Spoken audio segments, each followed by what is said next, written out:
राहु दूसरे घर में। जी हाँ, बर्थ चार्ट में जब भी राहु सेकंड हाउस में आ जाते हैं, जन्म कुंडली के दूसरे घर में आ जाते हैं, किस तरह से ये हमारे जीवन को प्रभावित करते हैं, किस तरह से ये हमारे जीवन में पैसे की या धन दौलत की कहें दिशा दशा को डिसाइड करते हैं और हमें शरीर के किस किस तरह के रोग दे सकते हैं और उनके उपाय क्या क्या हैं, आज के वीडियो में हम यही चर्चा करने वाले हैं। नमस्कार, मेरा नाम है योगेश शर्मा। बहुत बहुत स्वागत है आपका happy life with Yogesh Sharma. दोस्तों, इससे पहले हम आगे बढ़ें और राहु दूसरे घर के रिजल्ट्स को देखें, हमें यह जानना होगा कि दूसरा घर किन किन चीजों को रिप्रेजेंट करता है। हमारा जमा किया गया पैसा, धन स्थान, तिजोरी, ये दूसरा घर है। रिश्तों में ससुराल दूसरा घर है। इसके अलावा हमें जो भी जद्दी जायदाद यानी जो इनहेरिटेड प्रॉपर्टी मिलती है, ये दूसरा घर है। और इन सब चीजों के अलावा शरीर के अंगों में माथा, गला और एनल सिस्टम यानी मल त्यागने का स्थान, ये दूसरे घर के अंडर आता है। और राहु की एनर्जी क्या है?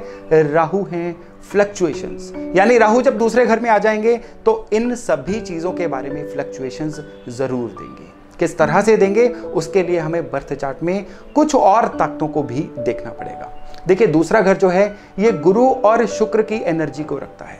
तो बर्थ चार्ट में जब भी गुरु और शुक्र खराब होंगे तो राहु जो है दूसरे घर के एलिमेंट्स के प्रति बुरे रिजल्ट डेफिनेटली देगा। इसके अलावा राहु खुद भी जो है ये शनि की एक्सटेंशन है, शनि का एजेंट माना जाता है।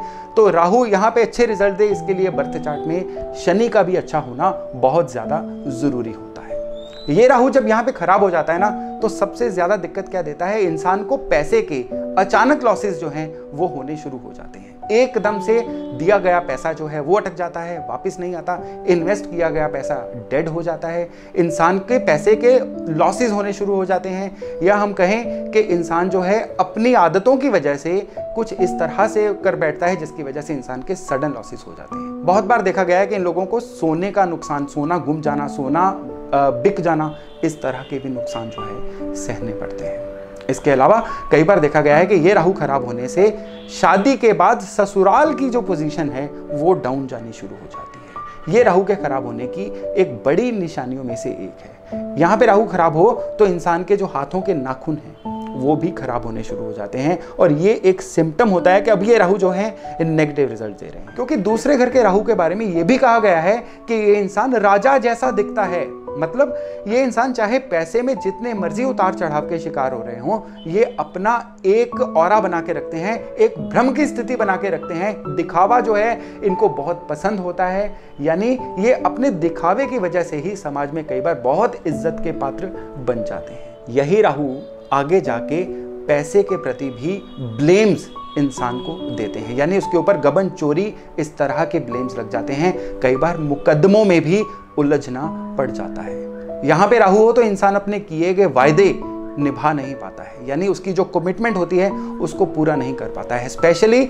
इन लोगों को चेक काट के देना जो है ये रिकमेंडेड नहीं होता है, क्योंकि ये चेक पास करवाने के लिए इनको बहुत ज़्यादा एक्स्ट्रा एफर्ट करना पड़ता है। कई बार चेक बाउंस होने की वजह से इनको मुकदमों का सामना भी करना पड़ जाता है। दूसरे घर का राहु जब खराब हो तो इंटेस्टाइनल सिस्टम यानी डाइजेशन की प्रॉब्लम या बवासीर यानी पाइल्स की प्रॉब्लम ये कई बार देखी गई है, क्योंकि इस घर में जुपिटर की एनर्जी है। और राहु क्या है? सफोकेट करने वाला धुआं, और जुपिटर क्या है? Fresh oxygen. यानी अब सफोकेट करने वाला धुआं और फ्रेश ऑक्सीजन ये जब आपस में इंटरेक्ट करते हैं ना, तो यहाँ पे नुकसान जो है बृहस्पति को ही उठाना पड़ता है। बृहस्पति है धन की कृपा, बृहस्पति है खुशहाली। तो दूसरे घर में राहु जो है खुशहाली को तो ग्रहण लगाते हैं।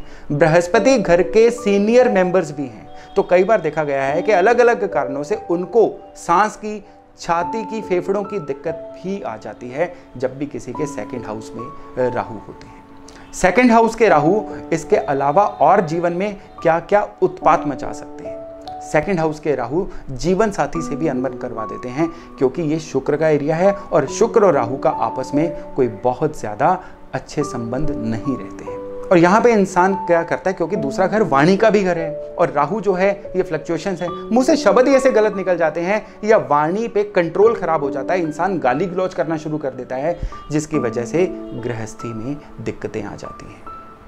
अगर आपको राहु की ये जो दिक्कतें मैं बता रहा हूं, इनमें से कोई भी दिक्कत का सामना करना पड़ रहा है, तो अब मैं डिस्कस करता हूं कि इस राहु को सही करने के लिए हम उपाय कौन कौन से कर सकते हैं। दूसरे घर के राहु के बारे में कहा गया है कि ये राहु सोने को मिट्टी और मिट्टी को सोना कर देता है। जिंदगी जो है झूले सी बन जाती है। इसका क्या मतलब है? देखिए, बृहस्पति और शुक्र का घर है दूसरा।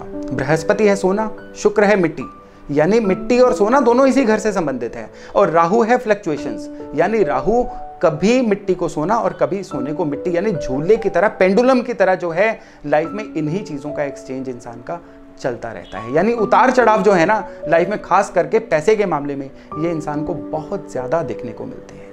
तो चलिए इन चीजों के बाद हम बात करते हैं उपायों की, कि अगर इनमें से कोई भी दिक्कत आ रही है तो इस घर के राहु के हम उपाय कर कौन कौन से सकते हैं। यहां पे दूसरे घर के राहु को हाथी के पैर की मिट्टी बोला गया है। वो क्यों बोला गया है? देखिए, हाथी है राहु और मिट्टी है शुक्र।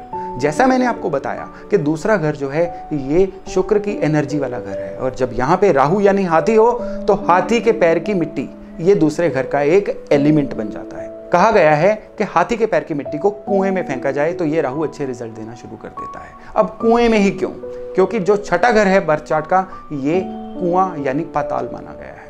अब दूसरे घर का छठे घर से रेड बुक के एस्पेक्ट्स के हिसाब से सीधा सीधा रिलेशन बनता है। अब जब हम हाथी के पैर की मिट्टी को कुएं में फेंकते हैं तो दरअसल हम राहु की बुरी एनर्जी को छठे घर में शिफ्ट करके इसको एक गुड एनर्जी बना रहे हैं, जिससे राहु की जो दिक्कतें हैं बहुत हद तक कंट्रोल होती हुई देखी गई हैं। इसके अलावा गृहस्थी में या स्पाउस के प्रति कोई दिक्कत हो, शादी ब्याह में दूसरे घर के राहु के कारण अड़चन आ रही हो, तो चांदी की गोली को गले में पहनना ये भी एक बहुत अच्छा उपाय है। अब चांदी की गोली जो है इसके ऊपर हुक लगवा के नहीं पहनना है। ये चांदी की गोली जो है एक केज शेप में होनी चाहिए, चांदी के एक हल्के से केज में बनवा के, ताकि गोली अंदर फ्री मूव करे। इसको गले में पहनना जो है दूसरे घर के राहु की इन अड़चनों को बहुत हद तक दूर करता है। क्योंकि दूसरा घर जो है यहाँ का इस स्थान का भी है। यहाँ पे केसर का तिलक लगाएं। केसर का तिलक भी जो है ये जुपिटर का कारक माना जाता है, और दूसरे घर में अगर हम जुपिटर को इंस्टॉल करें तो दूसरे घर के राहु के जो दिक्कतें हैं वो बहुत हद तक दूर होती हुई देखी गई हैं। इसके अलावा चांदी की डिबिया में केसर भर के अपने पास रखिए। इससे भी जो आपको पैसे की फ्लक्चुएशंस आ रही हैं या धन दौलत को इकट्ठा करने में दिक्कत आ रही है, बहुत हद तक कंट्रोल होती है। इन सब के अलावा एक खास उपाय, क्योंकि दूसरे घर की जो आशियां, जो दूसरे घर की चीजें बोली गई हैं ना, उसमें सरसों के बीज भी बोले गए हैं, यानी येलो मस्टर्ड सीड्स। अब पीले सरसों के जो बीज है ना, उनको पीले कपड़े में ही पोटली बना के हमेशा अपने गले में, धन स्थान में, तिजोरी में रखिए, और फिर देखिए कि ये जो दूसरे घर के राहु है ना, किस तरह से आपको पैसे की ऊंचाइयों तक पहुंचाते हैं। तो राहु को सही करने के लिए ये जो मैंने उपाय बताए, इनमें से कोई एक उपाय अपनी दुविधा के अनुसार आप कर सकते हैं, जिससे आपको दूसरे घर के राहु के अच्छे रिजल्ट मिल पाए। अगले वीडियो में तीसरे घर के राहु और उसके उपायों के साथ मिलते हैं। तब तक मेरे साथ बने रहिएगा, अपना खूब ख्याल रखिएगा। नमस्कार।